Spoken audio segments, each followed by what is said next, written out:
संपेपर्यंत निलंबन करण्यात आले। दरम्यान जयकुमार गोरे बोलतायत, पाहूयात। तुमच्यावरती गंभीर आरोप आज विधानसभेमध्ये केले गेले आहेत। विरोधी पक्षाकडून तुमच्या राजीनाम्याची मागणी केली जाते। एका महिलेसंदर्भात गंभीर आरोप तुमच्यावरती केले गेले आहेत। मुळातच 2017 साली एक गुन्हा दाखल झाला होता।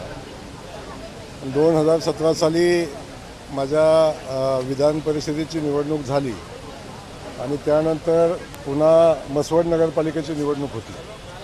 त्या निवडणुकीच्या पार्श्वभूमीवर 2 दिवस अगोदर एक माझा गुन्हा दाखल झाला होता आणि तो दाखल झालेला गुन्हा 2017 नंतर आत्तापर्यंत 2019 साली तो ट्रायल चाललं आणि त्याचा निकाल लागला। निकाल लागल्यानंतर मला वाटतं निकालाची प्रत माझ्यासोबत आहे। निकालाची प्रत माझ्यासोबत आहे आणि निकालामध्ये कोर्टानं मला निर्दोष मुक्त केलेला आहे आणि जप्त केलेला मुद्देमाल बाकी मोबाईल जे आहे तो नष्ट करण्याचे आदेश कोर्टानं त्याच वेळी दिलेले आहेत।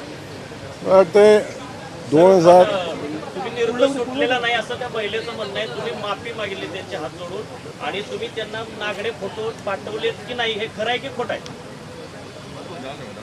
तुषारजी, तुम्हाला खूप गडबड आहे। मी उत्तर देतोय, नंतर प्रश्न विचारा तुम्ही। तुमच्या प्रश्नाला उत्तर, तुमच्या प्रश्नाला मी नाही सांगत आहे, कोर्ट सांगते। कोर्टाचे आदेश ज्याप्रमाणे आहेत की कोर्टानं निर्दोष मुक्तता केलेली आहे।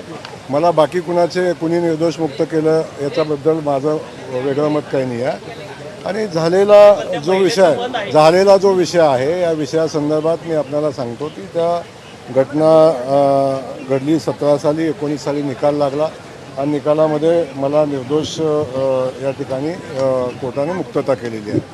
आणि मला वाटते या देशात लोकशाही आहे। लोकशाहीमध्ये आपल्या सगळ्यांच्या समोर सर्वोच्च न्यायालय आहे आणि न्यायालयाने जे निकाल दिलेला आहे त्याला 6 वर्ष झालेली आहेत। आज 6 वर्षानंतर हा विषय पुढे आलेला आहे आणि मला माहिती आहे की किमान आपण कुठल्या वेळी हा विषय समोर आणावा किंवा कुठल्या वेळी काय बोलावं याला राजकीय लोकांनी मर्यादा ठेवली पाहिजे, ही माझी मनापासूनची भावना आहे। माझ्यासारखा एका सामान्य कुटुंबातला ज्या युवकानं ज्या वडिलांचं माझ्या 7 दिवसापूर्वी निधन झालं, 8 दिवसापूर्वी, मी काही भावनिक त्या विषयात करत नाही आहे, परंतु ज्या वडिलांनी माझ्यासाठी प्रचंड संघर्ष करून मला मोठा केला आणि वाढवला, इथंपर्यंत आणलं, त्यांच्या मृत्यूनंतर त्यांचा अस्थि विसर्जनसुद्धा करू दिलं नाही। इथंपर्यंत एवढ्या खालच्या पातळीचं राजकारण विरोधकांनी करावं आणि असं मला अपेक्षित नव्हतं, पण ठीक आहे, शेवटी राजकारणात सगळ्या गोष्टी राहतात। मी जबाबदार पदावर काम करतो, माझ्याही काही जबाबदाऱ्या आहेत आणि मला विचारलेल्या प्रश्नाचं उत्तर द्यायची माझी जबाबदारी आहे।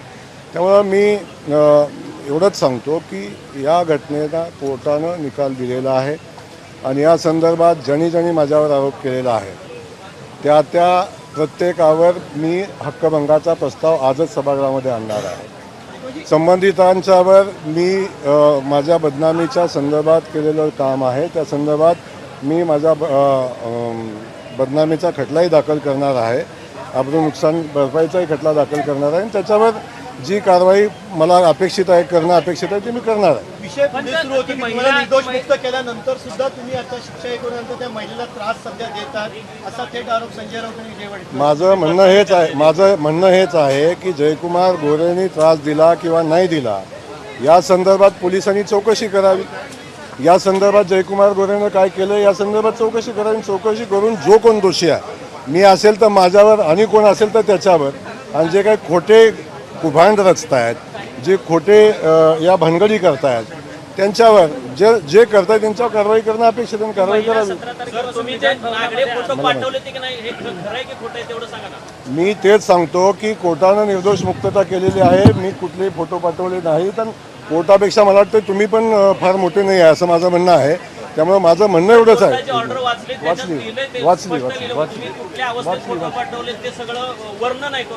त्यामुळं माझं याच्यापेक्षा वेगळं काही म्हणणं नाही। मी आपल्याला जे म्हणणं सांगितलं ते ऑन रेकॉर्ड आहे आणि या संदर्भात ज्या लोकांनी माझ्यावर अशा पद्धतीचे आरोप केलेले आहेत त्यांच्यावर मी हक्कभंग आणणार आणि त्यांच्यावर मी अब्रू नुकसानीचा दावा दाखल करणार। सर, हिंदी में बताइए, आप पे एलिगेशंस मला या संदर्भात माहिती नाही, मला तुमच्याकडून माहिती मिळालेली आहे।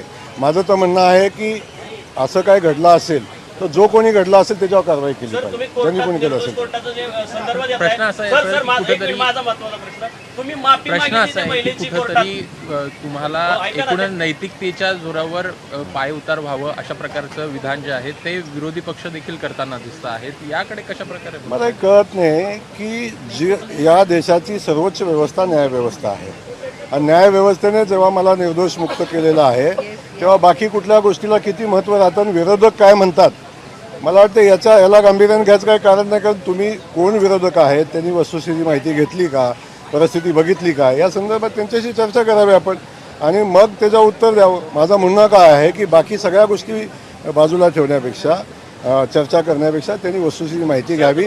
आणि मी आज सांगतो की आपणाला की ज्यांनी असं काय घडलं असेल, मला माहिती नाही असं काय घडलं असेल तर ज्यांनी कुणी केला असेल त्याच्यावर कारवाई करावी. जर दुसऱ्या एका केसमध्ये सर्वोच्च न्यायालयाने तुम्ही ज्या ट्रस्टचे अध्यक्ष आहात त्या मायनी ट्रस्ट, ते ट्रस्ट आणि कर्नाटक ट्रस्ट तुमच्या दोघांवर त्यांनी म्हटले की जनावरांवर मुकणारा कुत्रा असा तुमचा उल्लेख सर्वोच्च न्यायालयाने म्हटले, मी नाही म्हणत. आता तुषारजी आपल्या जे माझा मोबाईल दिला ना.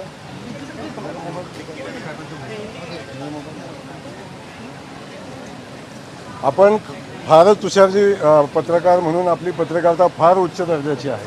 नाही आणि मी सांगतो मी सांगतो तुमचं ऐकून घ्या ना, तुमचं ऐकतोय मी तुम्हालाही सांगतो.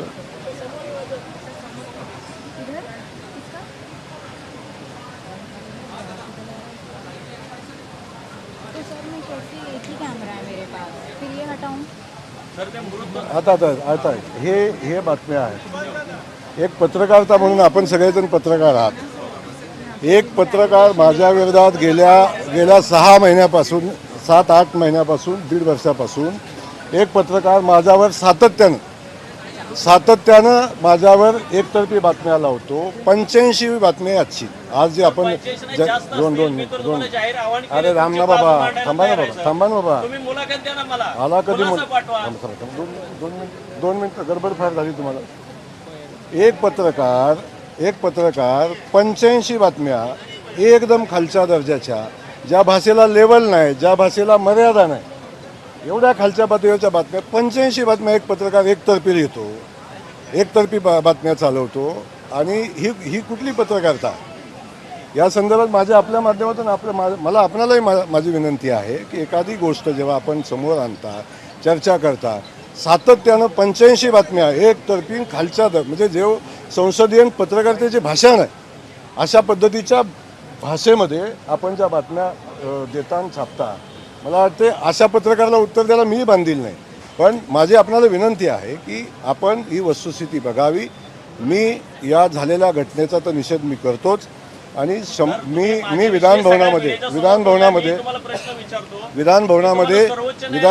मी हक्कभंगाचा दाखल करणार आहे. सर एक शेवट आपण पाहत होतो जयकुमार गोरे बोलत होते. 2017 मध्ये घडलेल्या गुन्ह्याचा निकाल लागलेला होता आणि त्यामध्ये आपल्याला दोषमुक्त करण्यात आलेलं होतं अशा पद्धतीचं स्पष्टीकरण त्यांनी दिलेलं आहे. एबीपी माझा, उघडा डोळे बघा नीट.